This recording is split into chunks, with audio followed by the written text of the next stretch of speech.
Show, broadcasting from the center of the universe and the Thrive15.com world headquarters. It's the Thrivetime Show.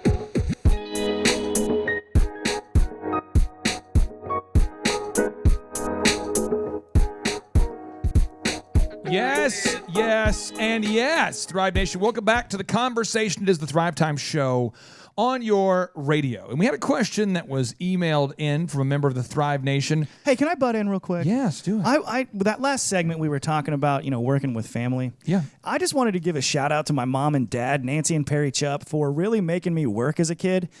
Because the older I get, the more I see that characteristic of the boss's son or the boss's kid. You know what I mean? Right. Working with family, and then you hire your kid, and they're terrible.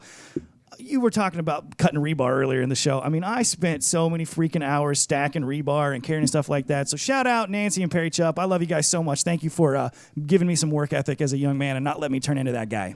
I would just say this to all the folks out there. If you do have kids, all you can do with your kids, if you want your kids to be successful, you only need to teach them really two things. It's one is you need to teach your kids to have an insane work ethic. Yeah. Like they need to have a motor and a work ethic that is like 2 times that of the average person. And so my son and I were having these kinds of discussions here. But you want to teach your son when he goes and picks up sticks outside to pick up as many sticks as possible and to not come and ask, hey, do I have enough sticks? But to just be the kind of guy who, right. If you're asked to pick up sticks, get as many sticks as possible. Right. And go as fast as you can. If I ask him to go into Brahms and go, hey, buy me an ice drink, go as fast as possible. Be resourceful. You have to teach the kids to have an insane work ethic. Insane work ethic.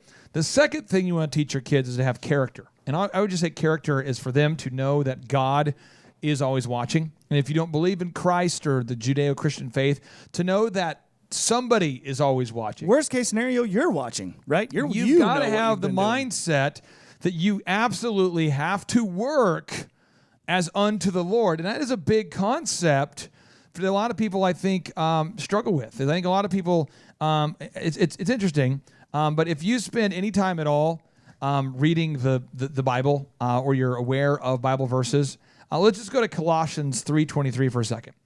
And turn with me, please, to your Bible to Colossians 3:23. You've been tuning into the Thrivetime Show. Thrive Nation. Apparently, to do a Christian radio show, what you have to have is no energy, and you have to be a little less energy than in the NPR in order to maintain an audience on today's edition of... No, but turn to Colossians 3:23-24, and it says, whatever you do, work at it with all your heart as working for the Lord, not for human masters.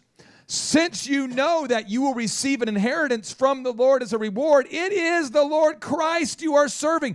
Do you not get that idea? That idea. Jesus himself, he's supposed to be the man, the dude, right? What did he do? He washed feet for people. So if you want to teach your kids to be successful or you want to become successful, one, have an insane work ethic. It's got to be the most insane, intense grinding. Work with me. If you're a Christian listening to this show right now, I'm very passionate about this because I'm so irritated about this aspect of Christianity, which I've been guilty of early on in my life. Work with me. Christians, everybody listening to this show, you should become the manager, the leader, or the owner within the next 12 months. Everybody listening to this show. Every single Christian listening to this show. You should become the leader, the manager, or the owner within the next 12 months. How do you do it? I'm going to tell you right now. This is the secret. Work starts at 7. You're supposed to be here at 7 a.m. Ask your supervisor, hey, what time do you typically get here? And they say, well, 6:45. Beat them to work. Always be the first person in the building. I promise if you do that, for sure, you will be the manager, the leader, or the boss. Now, step 2. At the end of the day, when the boss goes home, say to the boss, could I help you with anything on the way home? Can I help you before I leave? Can I help you? Could I take a burden? Could I wash your feet? Might be kind of weird, but do it. They'll say, no, it's okay. You don't have to wash my feet. But they get the point.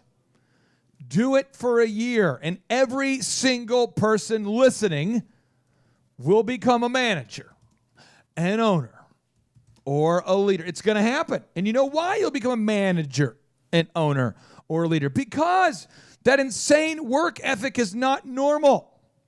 Now, the second step to becoming a manager, an owner, or a boss is don't just get motivated about doing it one time. In fact, I think motivation is a large part, is motivation to the large extent is crap. So you need to understand that stoicism is the way to go, which is where you minimize negative feelings and maximize positive feelings.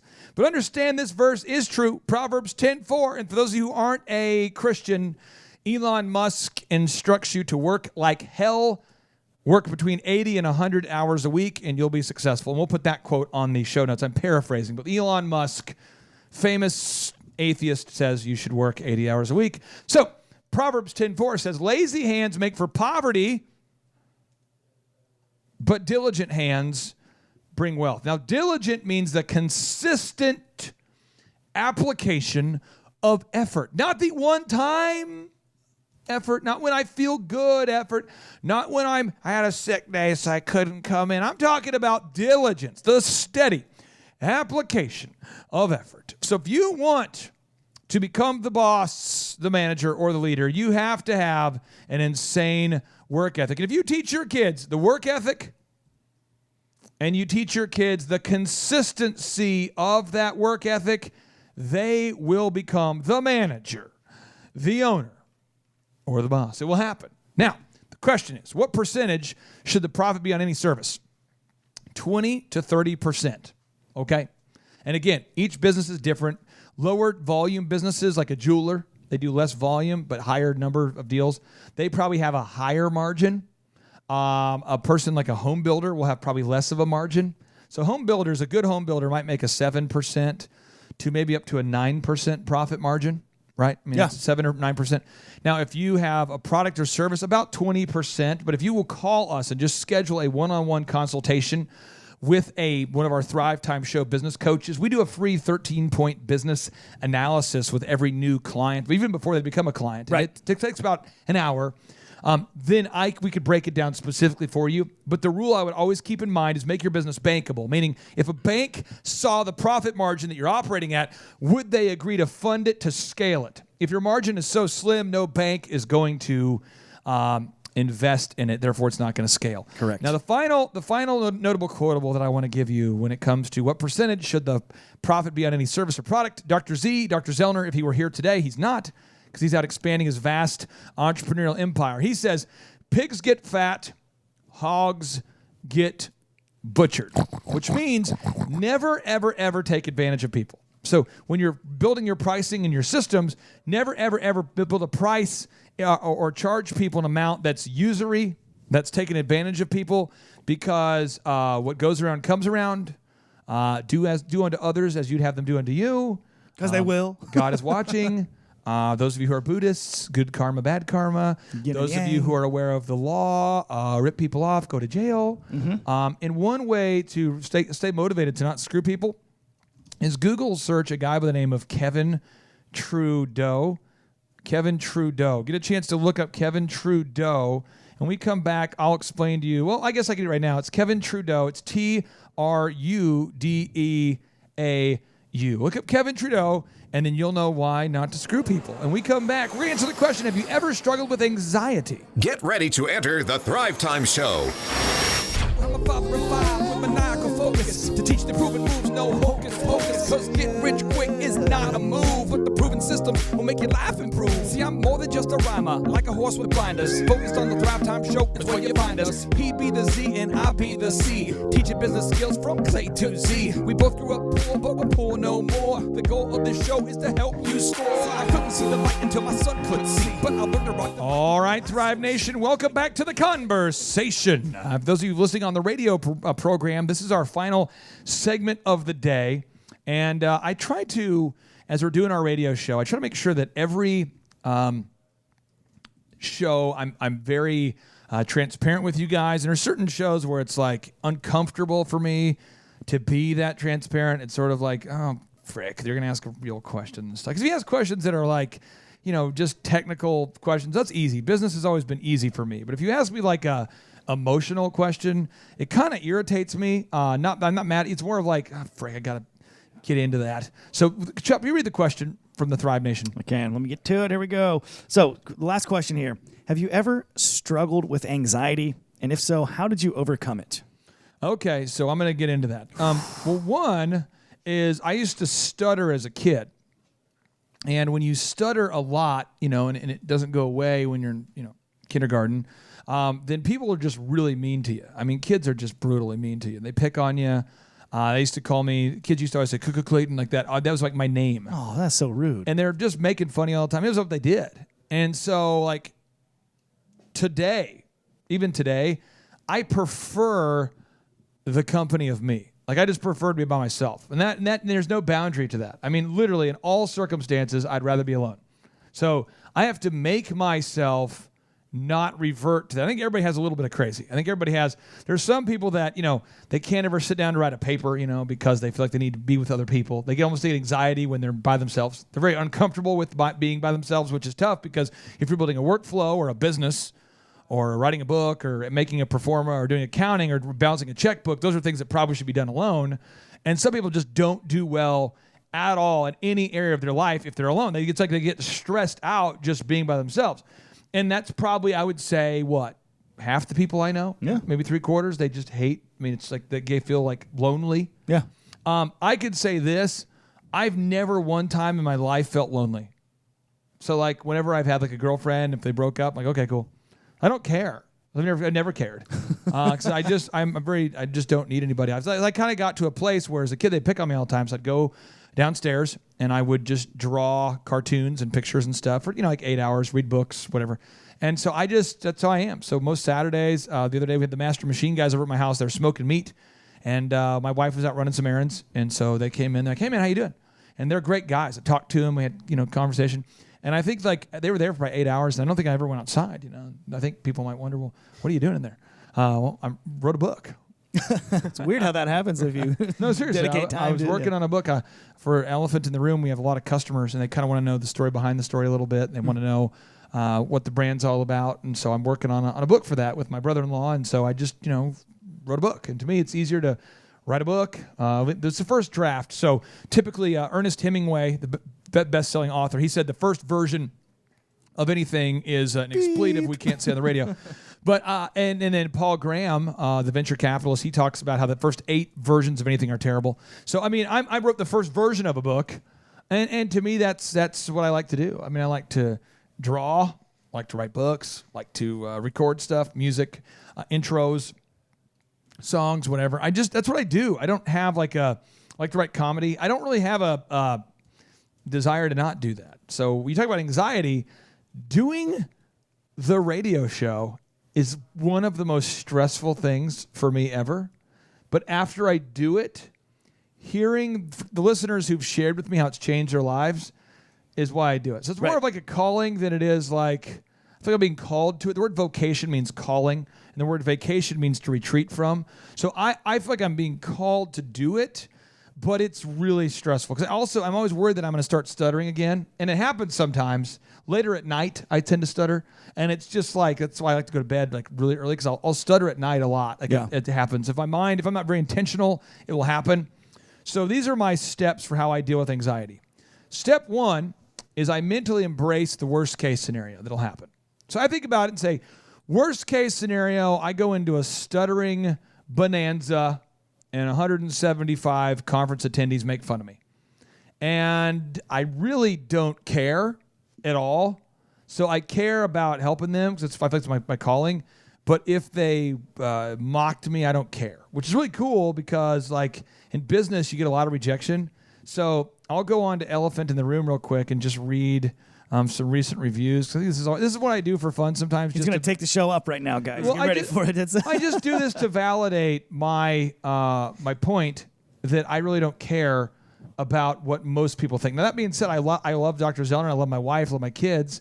But outside of that, I mean, it's really hard for me to let people in because I've been screwed so many times. So if you read the reviews at Elephant in the Room, like we have some really nice customers, and we have 230 reviews at our Yale store. Like 212 of them are super positive. But here's an example of somebody who's just incredible. We'll scroll down. I want to find one. Okay, yeah, here we go. I was going to go there, but they don't accept cash. Only credit card. That's BS.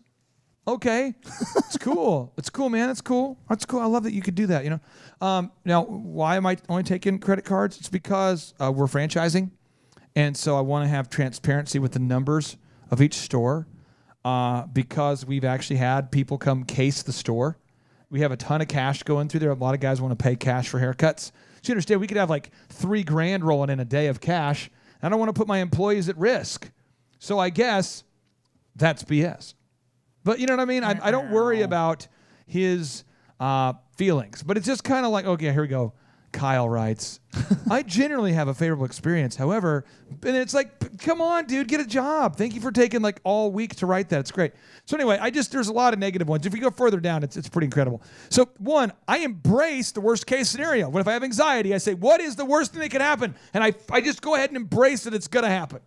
Two, I embrace the trade-offs. I say, by not responding to Kyle, who apparently is the hair judge who likes to write horrible things. I've never written a bad review about anybody, by the way. I always tell the customer, I always tell the company. I never complain online. I tell them, give them a chance to fix it. But that's because I'm a business owner. So I embrace the trade-offs of not responding to his comment or of responding to his comment. Then, step 3, I set boundaries with my time and all communication. Just because you sent me a mailer, right, doesn't mean that you have to, just because I sent you a mailer doesn't mean you need to respond and go, just so you know, Mr. Papa John's, I didn't want to buy one, though. Hey, just so you know, Mr. Mathis, I didn't want to buy one, though. Hey, Mrs. Victoria's Secret, I got your mailer, but I'm not going to use it today. You don't have to respond to every mail. Every piece of mail, you don't have to respond. Every commercial. O'Reilly's Auto Parts. Boop, boop, boop, boop, boop. Yeah, is this O'Reilly's? Yeah. I just wanted to let you know, I actually saw your communication. I want to let you know I'm not going to be buying today, but thank you. It's the same thing with email. Just because you send me an email doesn't mean I need to respond to you. Furthermore, right. I'm not going to. Why do we feel the need to respond to email? It's just ridiculous. Social media, I don't respond to that crap. Society's Text messages. False constructs, man. I just don't do you it. In a box, man. Step 4, I do my best and I forget the rest. Say that again. I do my best, and I forget the rest. I have a Colossians 3:23-24 mentality, which is whatever you do, work at it with all your heart as working for the Lord, not for human masters, since you know that you will receive an inheritance from the Lord as a reward. It is the Lord Christ you are serving. That's an interesting thought. But then I know the Bible well enough to know that Matthew 5:10 isn't as positive. Matthew 5:10 says, blessed are those who are persecuted because of righteousness. So I know, it says, blessed are those who are persecuted because of righteousness, for theirs is the kingdom of heaven. What it means is if you're a manager, a leader, any type of leader at all, you will be attacked if you stand up for anything. So I know that. So I just embrace the trade-offs, of like if I speak and people mock me, it's because I'm speaking. If I wasn't speaking, they wouldn't mock me. If I have a radio show and you disagree with me and you write a bad comment about me, well, it's okay because you wouldn't be talking to me if I didn't do a radio show. So it's a prerequisite. It's a trade-off of a leadership position or having a platform of any kind. That's just what it is. Whether you manage an office team of 5 people or 7 people, if you manage anybody at all, someone will be upset. Step 5, I focus on doing what I can do in the natural, and I allow God to do what he can do in the supernatural. I focus on doing what I can do in the natural, and I allow God to do what he can do in the supernatural. So the question is, have I ever struggled with anxiety? Yes. The question might be, well, when? Right now. I struggle with anxiety every time we do the show. I struggle with anxiety every time I come to the office because it's not normal for me to be around people. I'd prefer not. But I've learned over time that there's unbelievable trade-offs of being around people. And when you can inspire a team and help a team grow, it's very rewarding. But it requires me to step out of my comfort zone on a daily basis. And if you want to step out of your comfort zone to grow your business, I'd encourage you to go to thrivetimeshow.com and check out the 4 super moves that you can use. We have the podcast, the conferences, the one-on-one business coaching, and the online school with thousands of videos, all available for you at thrivetimeshow.com. And without any further ado, 3, 2, 1, boom!